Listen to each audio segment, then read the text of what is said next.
दिन से छोटी बहू का रोका होने लगा, उस दिन से वो इस कंपटीशन में आ गई कि मैं बस किसी भी तरीके से बड़ी बहू से दोगुना चौगुना ज्यादा अपनी छोटी बहू के लिए करूं और दिखाऊं। शॉपिंग में वो एलवी गुची सिर्फ यही गा रही थी, सिर्फ यही। छोटी बहू के लिए एलवी लिया, छोटी बहू के लिए गुची लिया, छोटी बहू के लिए एलवी लिया, छोटी बहू के लिए गुची लिया।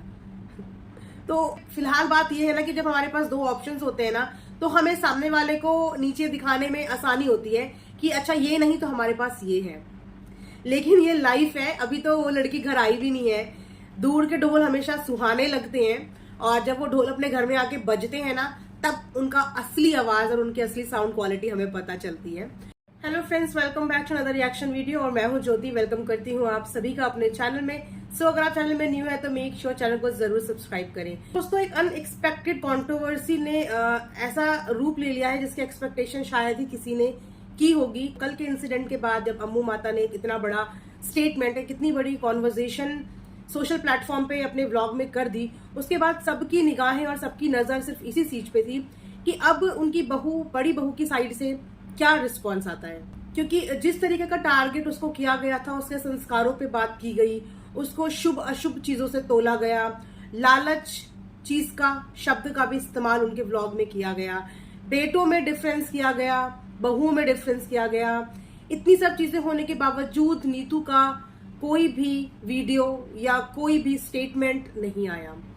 सो फाइनली आज मॉर्निंग में मैंने एक स्टेटस देखा जिसमें इनकी बड़ी बहू ने अपनी फीलिंग्स एक्सप्रेस की है कुछ साफ सुथरे वर्ड्स में। तो वो फीलिंग्स आई थिंक अब तक आप सब लोगों ने देख ही ली होगी। उसमें उन्होंने इस बात का जिक्र किया है कि मेरे पति और मेरी माँ को डिसरिस्पेक्ट करके देखिए, फिर आप मेरी एक अनदर साइड देखोगे। और उसके साथ साथ उन्होंने एक और स्टेटस डाला जिसमें उन्होंने ये बात भी बोली कि शायद मैं हमेशा चुप रहना ही चूज करूंगी क्योंकि मेरी माँ ने मुझे यही वैल्यूज दी हैं। मैं इज्जत करती हूँ, रिस्पेक्ट करती हूँ, इसका मतलब ये नहीं है कि मेरी इज्जत के साथ खिलवाड़ किया जाए। सो वाकई में जो उनकी वर्ड्स, उन्होंने जो लाइनें लिखी ना आज, वो एकदम हिट की। एंड आई थिंक वो एक हर कोई लड़की के साथ जो शादीशुदा होगी और जो अपनी शादीशुदा जिंदगी में इन चीजों के साथ जूझ रही होगी ना, वो हर एक लड़की, वो हर एक बहू इस चीज से रिलेट कर सकती है। आज की डेट में अगर लड़की ने किसी बात का जवाब दिया तो वहां पे बात आ जाती है उसके संस्कारों की। लेकिन अगर सामने से कोई आपसे बड़ा है, उम्र में बड़ा है, और वो आपको कुछ भी बोलने का हक रखता है, तो वो एक रिस्पेक्टफुल इंसान है, वो एक इज्जतदार है। लेकिन क्योंकि हम छोटे हैं तो हमें किसी की डिसरिस्पेक्ट भी अपने लिए हाथ जोड़ के सुननी पड़ती है। तो ये हमारी सोसाइटी है। हर माँ, हर बाप बेटी की शादी के वक्त अपनी बेटी को इन्हीं 4 शब्दों के साथ विदा करता है कि ससुराल में हमारी इज्जत बना के रखना। और शायद इन्हीं चीजों से जूझती जूझती ना लड़की की जिंदगी निकल जाती है। तो इनकी बड़ी बहू की इस तरीके की वर्डिंग सुन के साफ समझ में आ रहा था कि वो बहुत डीपली हर्ट है। और हर्ट होने का रीजन भी है क्योंकि छोटी मोटी बात नहीं है। बहुत दिन से ये दोनों हस्बैंड वाइफ अपनी फैमिली इश्यूज को दबाने की पूरी कोशिश कर रहे थे, जबकि परिवार में छोटे हैं, लेकिन उसके बावजूद हंस के बोल के हर व्लॉग में सिर्फ यही दिखाने की कोशिश कर रहे थे कि इनके घर की 4 दीवारों की बातें बाहर ना जाए, घर की इज्जत घर के अंदर ही बनी रहे। लेकिन इस बार घर की इज्जत बाहर लाने वाले छोटे नहीं, घर के बड़े निकले, जिन्हें जिंदगी का सबसे ज्यादा तजुर्बा है, जिन्होंने जिंदगी के हर उतार चढ़ाव को देखा है। उसके बावजूद उन्होंने अपने घर की बहू की, अपने घर की बेटों की बातें सोशल प्लेटफॉर्म पे लाके रख दी। क्या किसी लड़की का इतना ज्यादा वर्कaholic होना भी उसके लिए इतना नुकसानदायक हो सकता है? अब अगर हम लोग टीटू की साइड से फील करके सोचें तो उस लड़की ने ना स्ट्रगल देखा है। 3 बहनें, माँ, किस तरीके से उन तीनों बहनों को उनकी माँ ने पाला होगा, पोसा होगा, क्या स्ट्रगल लाइफ के देखे होंगे, किन छोटी छोटी चीजों के लिए वो तरसे होंगे। तो जब उसके बाद उस लड़की ने मेहनत करने की ठानी तो उसने पीछे मुड़ के नहीं देखा। और पहले उसका यही वर्कaholic नेचर रावत फैमिली को बहुत ज्यादा पसंद आया था। इसी नेचर की ये लोग तारीफ किया करते थे, उसकी सुंदरता की तारीफ किया करते थे, उसके संस्कारों की तारीफ किया करते थे। और आज वो रंग भी फीका पड़ गया, वो संस्कार भी कम पड़ गए। जब अम्मू माता ने यही सेम वर्कaholic एग्जाम्पल क्यूटी पाई का दिया था तो उन्होंने बहुत ही प्राउडली बोला था कि मैं इनसे बहुत ज्यादा प्यार करती हूँ, ये इतने मेहनती है कि मैं बता नहीं सकती। रात को 3 बजे उठ के मीटिंग के लिए चले जाते हैं, रात को 2 बजे उठ के मीटिंग के लिए चले जाते हैं। खाना पीना इन्हें किसी चीज का ध्यान नहीं रहता, लेकिन सिर्फ मेहनत, काम और काम। इस चीज में अम्मू माता अपने हस्बैंड के लिए प्राउड थी। तो सेम नेचर इनकी बहू का भी है। वो भी अपने काम के पीछे इतनी क्रेजी है कि वो भी नहीं देखती कि दिन के 2 बज रहे हैं या रात के 2 बज रहे हैं, मैंने नाश्ता किया है या मैंने खाना खाया है, लेकिन वो अपने काम को विदाउट एनी ब्रेक करती है, क्योंकि इसी काम ने आज उसको इस स्टेज पे पहुंचाया है कि वो अपनी पसंद की जिस चीज पे हाथ रखे उसे खरीद सकती है, अपनी पेरेंट्स को, अपनी माँ को उसकी पसंद की हर चीज दिलवा सकती है। तो जिस काम ने उसको इतनी तरक्की, उसको इतनी उन्नति दी, क्या वो अपने उस काम के लिए डिसऑनेस्ट हो सकती है? क्योंकि उस काम ने उसको वो सब कुछ दिया है, उस काम की वजह से उसको उसका पति मिला है। काम के साथ वो कॉम्प्रोमाइज अगर नहीं करना चाहती तो इस चीज में मैं कभी भी टीटू को गलत नहीं बोलूंगी, क्योंकि हर किसी का काम जिससे उसके घर की आमदनी चलती है, जिससे उसके घर की रोजी रोटी चलती है, वो हमेशा उसके लिए प्रायोरिटी होनी चाहिए। और हर बेटी अपनी माँ को लेके इमोशनल होती है। कोई भी माँ अपनी बेटी को संस्कार के रूप में बदतमीजी नहीं सिखा के बेचती, वो साथ में अपनी बेटी के संस्कार और इज्जत दोनों बेचती है। लेकिन जब उसी बेटी की माँ को टारगेट किया जाए, उस बेटी की परवरिश पे बात की जाए, तो आप बताइए कि आप में से कितनी बेटियां और कितनी बहुएं चुप रह सकती हैं?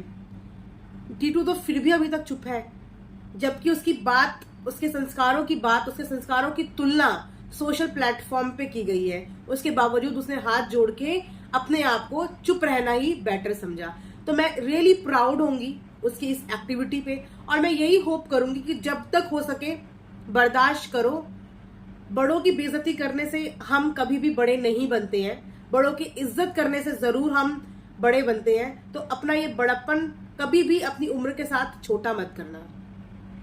समटाइम्स लाइफ में ऐसी चीजें आती हैं जहां पे बड़े छोटों जैसी हरकतें कर लेते हैं, लेकिन ठीक है, वो हमारे पेरेंट्स हैं।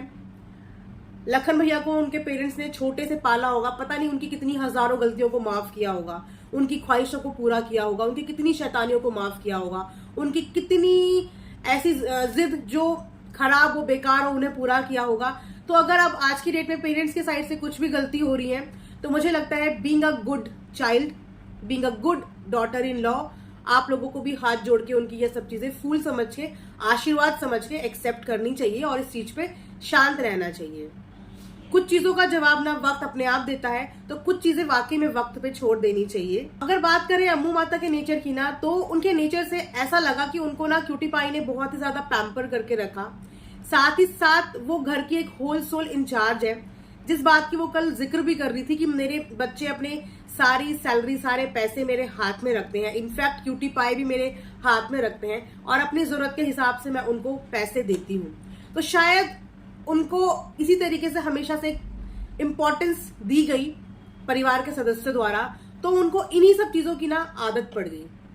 तो अब अगर एक फैमिली के एक मेंबर की साइड से ये चीजें नहीं हो रही हैं, तो वो चीजें अम्मू माता डाइजेस्ट नहीं कर पा रही है, शायद उनको उन्हीं सब चीजों से प्रॉब्लम हो रही है। तो यहाँ पे अम्मू माता को भी समझने की जरूरत है कि पांचों उंगलियां एक बराबर नहीं होती। जरूरी नहीं है कि एक बच्चे ने अगर ऐसा किया है तो दूसरा और तीसरा बच्चा भी यही करे, क्योंकि अभी बाकी के बच्चों की शादी और गृहस्थ जीवन की शुरुआत नहीं हुई है और हर बच्चे का अपना अपना एक स्ट्रगल होता है।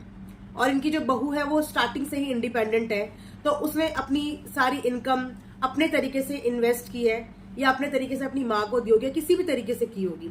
तो एक लड़की जब आपके घर पे आती है ना, थोड़ा उसको टाइम देना चाहिए चीजों में ढलने के लिए, चीजों में एडजस्ट करने के लिए। आपने जिस बहू की तुलना, छोटी बहू की तुलना अपनी बड़ी बहू से कर दी, वो छोटी बहू आपकी अभी इंडिपेंडेंट है ही नहीं। उसको इंडिपेंडेंट कराना भी आप ही की जिद थी, क्योंकि आप ही ने उसको चैनल खोलने के लिए बोला। तो आपने उसको सिर्फ चैनल ही खोलने के लिए क्यों बोला? बिकॉज अकॉर्डिंग टू यू वो पढ़ने में बहुत इंटेलिजेंट है, तो व्लॉगिंग के अलावा भी वो बहुत कुछ कर सकती थी, एक अच्छा जॉब ले सकती थी, एक अच्छा बिजनेस कर सकती थी, लेकिन आपने भी उसको व्लॉगिंग में ही डाला।